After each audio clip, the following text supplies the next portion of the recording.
Hey, hello everyone. So today we are back with our another video of Java tutorials. तो previous video में हमने देखा अपने operators को, ऑपरेटर्स का थियरी देखा हमने, फिर उसकी कोडिंग पार्ट को देखा इंटेलिजेंट आइडिया पे। अब इस वीडियो में हम करने जा रहे हैं अपने पब्लिक स्टैटिक वॉइड मेन को एक्सप्लोर, उसके बारे में मैं आपको एक्सप्लेन करने वाला हूँ।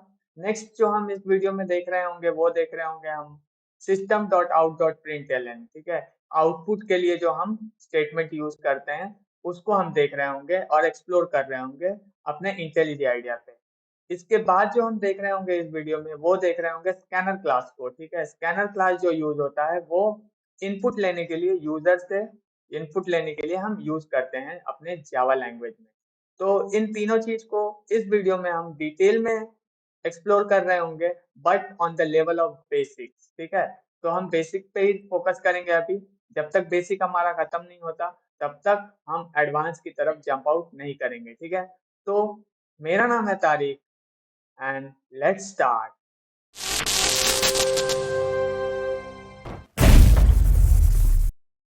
सो गाइस, चलते हैं, हम अपने इंटेलिजेंट आइडिया को ओपन करते हैं और चीजों को समझने की कोशिश करते हैं। आई मीन समझ ही जाते हैं। तो इसमें हम कोई प्रोग्राम नहीं बना रहे होंगे, बस चीजों को एक्सप्लोर कर रहे होंगे, ठीक है। तो पहले पब्लिक स्टैटिक वॉइड मेन को समझते हैं।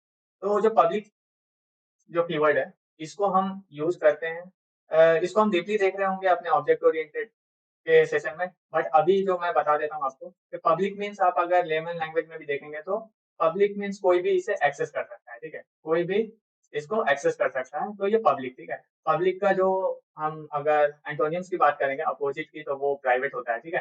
तो उसी तरह से public means anyone can access it, ठीक है। तो इसलिए यहाँ पे पब्लिक कीवर्ड का यूज किया गया है, ताकि इसका मतलब ये है कि इसे कोई भी एक्सेस कर सकता है। अच्छा, स्टैटिक जो है हम इसलिए लिखते हैं, अगर आपको ऊप्स का थोड़ा भी नॉलेज है, ठीक है। अगर आपको ऊप्स का थोड़ा भी नॉलेज है तो आपको पता होगा कि हम क्लासेस बनाते हैं तो क्लासेस को एक्सेस करने के लिए हमें एक ऑब्जेक्ट की नीड होती है अपने मेन फंक्शन में, ठीक है। लेकिन यहाँ पे जावा तो पूरा क्लास बेस्ड है, तो हमें यहाँ पे ऑब्जेक्ट की नीड पड़ेगी। तो इसलिए अगर हम ऑब्जेक्ट को बिना क्रिएट किए ही अपने क्लास को, क्लास के इंस्टेंसेस को यूज करना चाहते हैं, तो हमें यूज करना होगा स्टैटिक कीवर्ड, ठीक है। तो वहाँ स्टैटिक कीवर्ड यूज करते हैं। इसलिए आप देख रहे होंगे जब भी हम मेन फंक्शन में कुछ भी कर रहे हैं तो मैंने ऑब्जेक्ट की कहीं भी बात नहीं किया। इट मीन्स कि मैंने ऑब्जेक्ट को क्रिएट नहीं किया, विदाउट ऑब्जेक्ट ही मेरे क्लास की चीजें कॉल हो जा रही है, ठीक है। अब वॉइड जो है, वॉइड मतलब कि आप बोल सकते हैं खाली, ठीक है, एम्प्टी।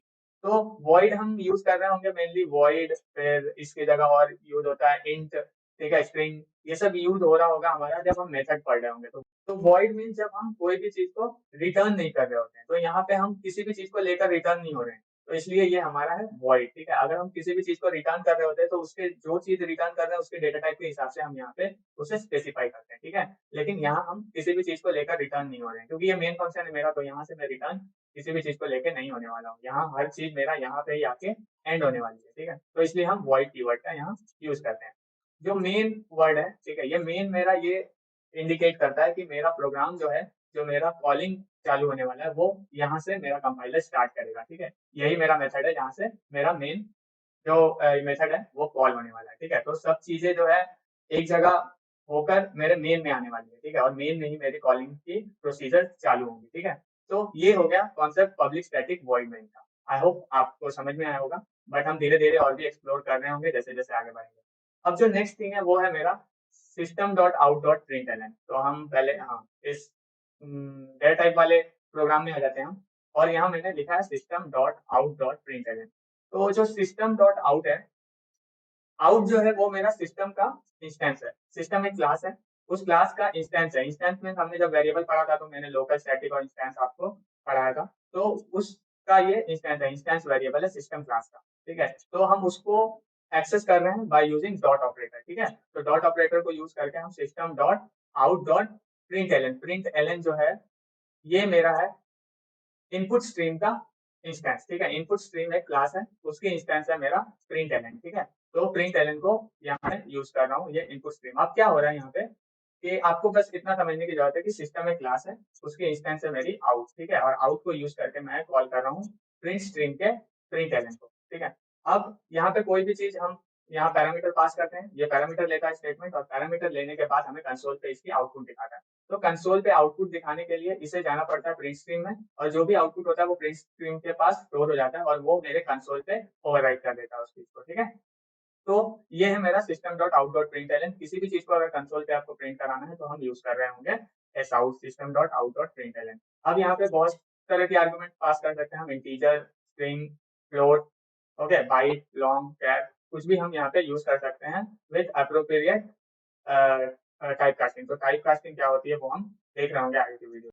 अभी के लिए इतना समझना काफी है कि हम यहाँ पे कोई भी चीज को अगर कंसोल पे प्रिंट करना है तो हम इसे यूज कर सकते हैं। अब जो नेक्स्ट थिंग है वो है हमारा स्कैनर क्लास। तो स्कैनर क्लास को अभी तक मैंने कहीं पे भी यूज नहीं किया है, ठीक है।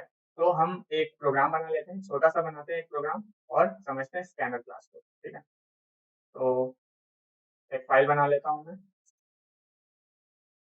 न्यू डॉट जावा क्लास, और यहाँ लिख लेते हैं हम स्कैनर 06 एंड क्लिक करते हैं। ये बन गई मेरी स्कैनर की क्लास।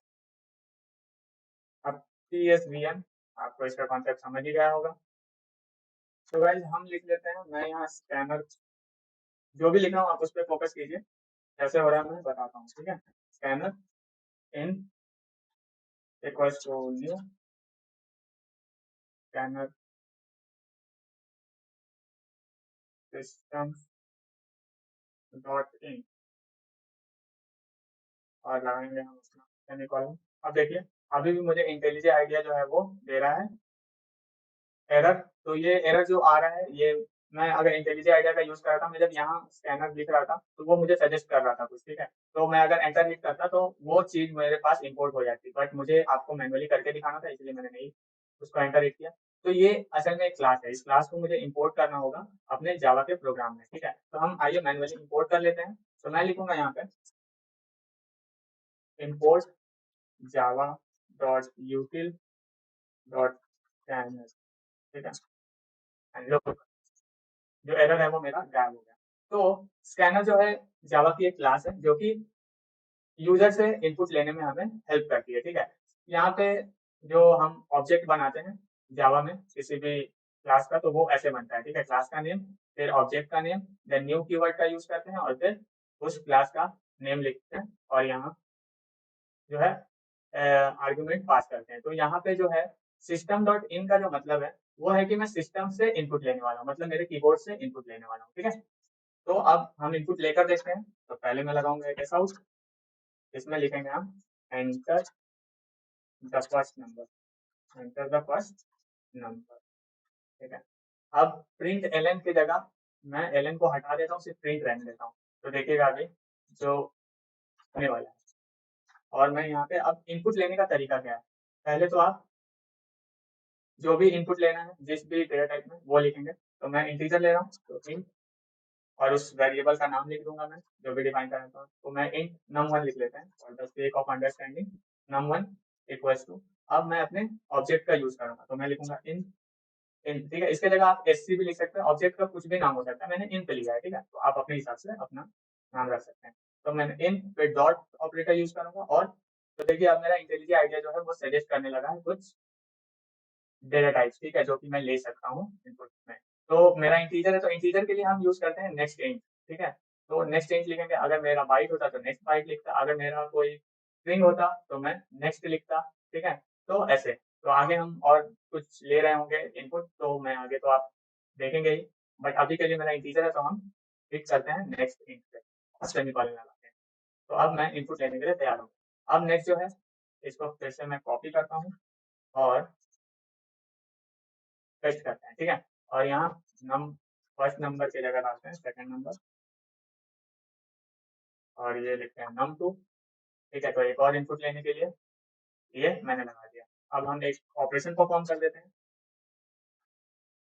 इंट सम लिखकर equals to num1 plus num2, और इसको मैं प्रिंट करा दूंगा सम, ठीक है। तो अब हम इस प्रोग्राम को रन करके देखते हैं और आपको पता चल जाएगा कि हम क्या कर रहे हैं यहाँ, ठीक है। रन करता हूँ मैं प्रोग्राम को। गाइस देखिए, अब मेरा कंसोल जो है, यहाँ पे प्रोग्राम रन हो चुका है और मेरा कर्सर यहाँ आकर रुका, ठीक है?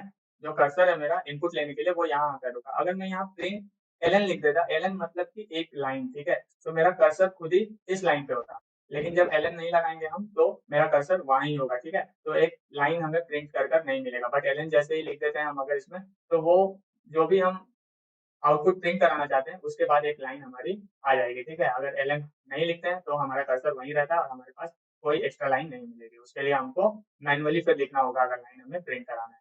जैसे कि बैकस्लैश एन हो गया, ठीक है? उसको यूज़ कर सकते हैं। अगर कोई सी या सी प्लस प्लस से आ रहा है तो उसे पता चल रहा होगा मैं क्या बोल रहा हूँ। ठीक है? तो अभी के लिए जितना बोल रहा हूँ, आप अगर सिर्फ जावा आपकी फर्स्ट प्रोग्रामिंग लैंग्वेज है तो जितना बोल रहा हूँ आप बस उतने पे ध्यान दीजिए, हम आगे बहुत ही डीप में करेंगे, ठीक है? मैं इसको बहुत ज़्यादा एम्फसाइज़ कर रहा हूँ क्योंकि आगे हाँ, सही में हम बहुत कुछ करने वाले हैं। ठीक है? एंटर द फर्स्ट नंबर, तो पहला नंबर मैं एंटर कर देता हूँ 5 और ये कर लेते हैं हम 10 और एंटर हिट करता हूँ। ये देखिए 15 और 15 प्रिंट होने के बाद ही आपको दिखा होगा कि मेरा कर्सर यहाँ था, यहाँ आ गया था 15 के जस्ट नीचे। अब ये क्यों हुआ? मैंने सिस्टम डॉट आउट, इस स्टेटमेंट में मैंने क्या लिखा है, system dot out dot print LN, मतलब कि मेरा कर्सर नेक्स्ट लाइन पे तो जाना ही है। तो इस वीडियो में बस इतना ही रहने देते हैं। नेक्स्ट वीडियो में हम कीवर्ड्स को कवर कर रहे होंगे और आपने देखा कि हम कैसे इनपुट ले सकते हैं। फिर एस आउट जो system dot out dot print LN लिखते हैं वो क्या होता है और पीएसबीएम क्या होता है। तो इस वीडियो में बस इतना ही। सी या and have a good day.